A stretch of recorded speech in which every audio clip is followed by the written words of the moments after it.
Assalamualaikum warahmatullahi wabarakatuh. Sahabat beriman, selain sebagai obat, Al-Quran memang memiliki sifat al-huda yang berarti petunjuk. Al-Quran banyak memberi informasi tentang alam pengetahuan serta medis jauh sebelum ilmuwan menemukannya. Hal ini pula lah ternyata menggerakkan hati seorang ilmuwan barat untuk akhirnya memeluk Islam. Penemuan apa yang membuatnya terbelalak dan langsung mengucap syahadat? Benarkah ada kaitannya dengan lintah? Lalu apa hal unik yang ditemukan sang ilmuwan terhadap lintah? Tonton video ini hingga akhir agar tidak sesat. Sudah banyak ilmuwan yang memutuskan menjadi mu'alaf karena terkagum dengan Al-Quran. Dr. Keith Elmore salah satunya. Sebelum kita mencari tahu alasan hatinya tergerak, mari kita dengarkan riwayat hidup tokoh yang satu ini. Mungkin banyak dari kita yang belum mengenal Profesor Dr. Keith Elmore. Namun bagi dunia ilmu pengetahuan, namanya tidaklah asing dan bahkan sangat dikagumi. Ia lahir pada tanggal 5 Oktober 1925 di Brantford, Ontario, Kanada. Ia juga seorang profesor yang terkenal karena literatur tentang anatomi dan embriologinya. Dia menulis bersama Prof. Arthur F. Daley II, Clinically Oriented Anatomy, yang merupakan literatur berbahasa Inggris paling populer dan menjadi buku kedokteran pegangan di seluruh dunia. Ketertarikannya pada ilmu embriologi bukan hanya sekedar ketertarikan biasa. Embriologi atau ilmu embrio merupakan bidang ilmu yang mempelajari bagaimana sel tunggal membelah dan berubah selama perkembangan untuk membentuk organisme multiseluler. Ilmu ini pada mulanya dilakukan pada tahun 1827 ketika Karl Ernst von Baer dan Heinz Christian Pander mengajukan teori perkembangan lapisan kuman dan von Baer menemukan ovum mamalia pada tahun 1827. Dari situlah keilmuan tersebut berkembang sampai sekarang. Cerita keislamannya bermula ketika suatu hari ia berada di Arab Saudi untuk menghadiri sebuah acara. Saat itu, ia pun didekati oleh sekelompok mahasiswa yang menunjukkan ayat-ayat Al-Quran mengenai penciptaan manusia kepadanya. Betapa terkejutnya dia saat seorang mahasiswa menunjukkan ayat tersebut dan menafsirkan maknanya kepada Dr. Keith Elmore.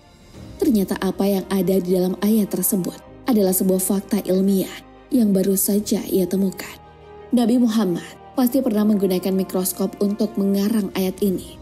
Tak mungkin ayat ini ditulis pada abad ke-7 Masehi, karena apa yang berada di ayat tersebut adalah sebuah fakta ilmiah yang baru saja terpecahkan. Berkat ilmu pengetahuan modern ini, tak mungkin Muhammad pasti menggunakan mikroskop, ujar Dr. Keith Elmore. Salah satu mahasiswa berkata, "Prof, bukankah pada abad ke-7 Masehi mikroskop belum ditemukan?" "Ya, saya tahu, saya hanya bercanda. Namun bagaimana mungkin Muhammad dapat mengarang ayat ini dengan akurat? Ayat ini pasti bukan Muhammad yang mengarang." Sang profesor sepertinya masih sangat susah mempercayai fakta tersebut. Ia masih kebingungan mencerna apa yang disampaikan oleh sang mahasiswa. Lalu mahasiswa tersebut pun mulai perlahan mengeluarkan firman Allah. Kemudian, air mani itu kami jadikan sesuatu yang melekat. Lalu sesuatu yang melekat itu kami jadikan segumpal daging.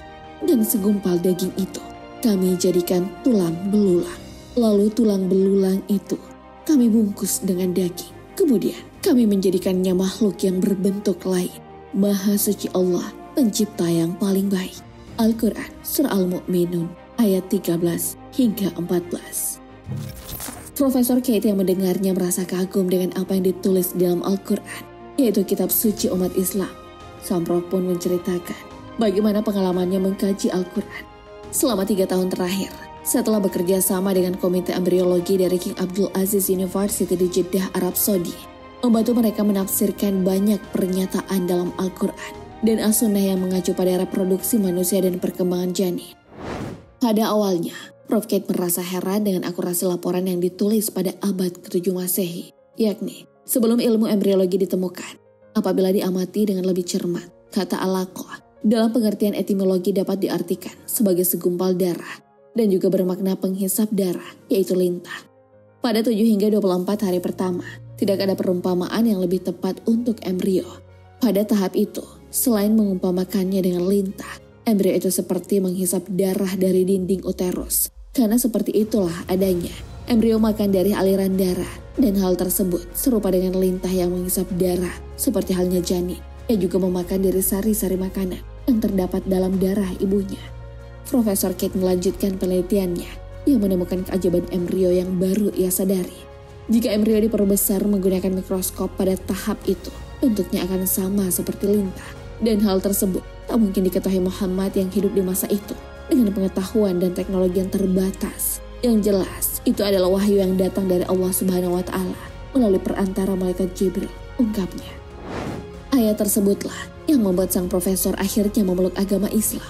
Sang profesor mempercayai bahwa Al-Quran adalah sebuah kitab suci yang sebenarnya karena seluruh isinya sesuai dengan ilmu pengetahuan modern saat ini. Meskipun kabar keislamannya dirahasiakan karena berbagai alasan, ia kemudian merevisi beberapa kajian ilmiahnya karena Al-Quran ternyata telah menjawab beberapa bagian yang selama ini membuat sang profesor ragu-ragu dan gusar.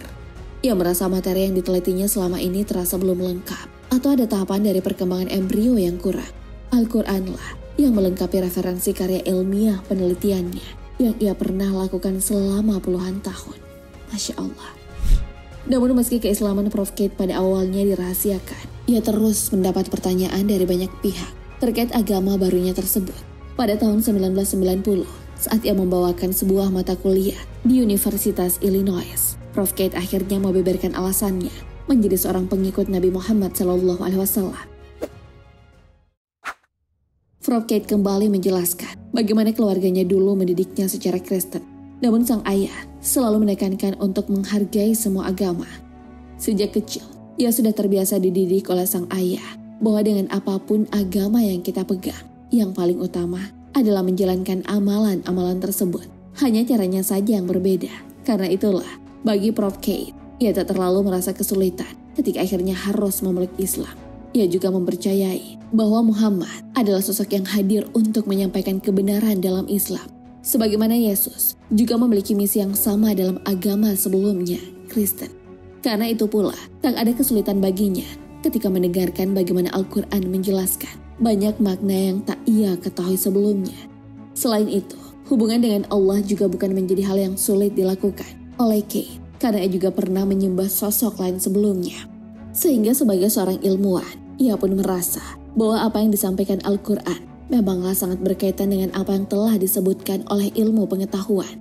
Bahkan Al-Quran sudah membahasnya jauh sebelum ilmu pengetahuan dan sains itu ada. Seperti halnya penemuan sel dan kromosom yang baru muncul beberapa dekade yang lalu. Saat itu, ia masih berstatus sebagai mahasiswa dan ilmu pengetahuan yang ia dapatkan belum terlalu banyak. Namun yang menakjubkan, menurutnya semua informasi tersebut sudah ada dalam Al-Quran. Dan bahkan ketika ada permasalahan lagi dalam ilmu pengetahuan kelak, Prof. Kate beranggapan jika ia akan menemukannya dalam Al-Quran lagi. Maka sudah sepatutnya, sebagai umat Islam, kita tak hanya memahami Al-Quran sebatas kata dan bacaan saja, namun mengkajinya lebih luas lagi.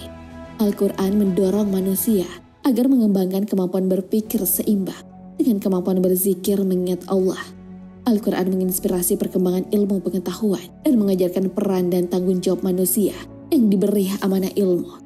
Selain itu, Al-Quran menjadi pedoman hidup atau manhaj al-hayah yang akan menuntun umat manusia agar memperoleh keselamatan dan kebahagiaan dunia dan akhirat. Amin ya Rabbal Alamin. Sahabat beriman, sudahkah kita mendalami Al-Quran sebagaimana Prof. Kate melakukannya? Allahu a'lam bishawab. Assalamualaikum warahmatullahi wabarakatuh.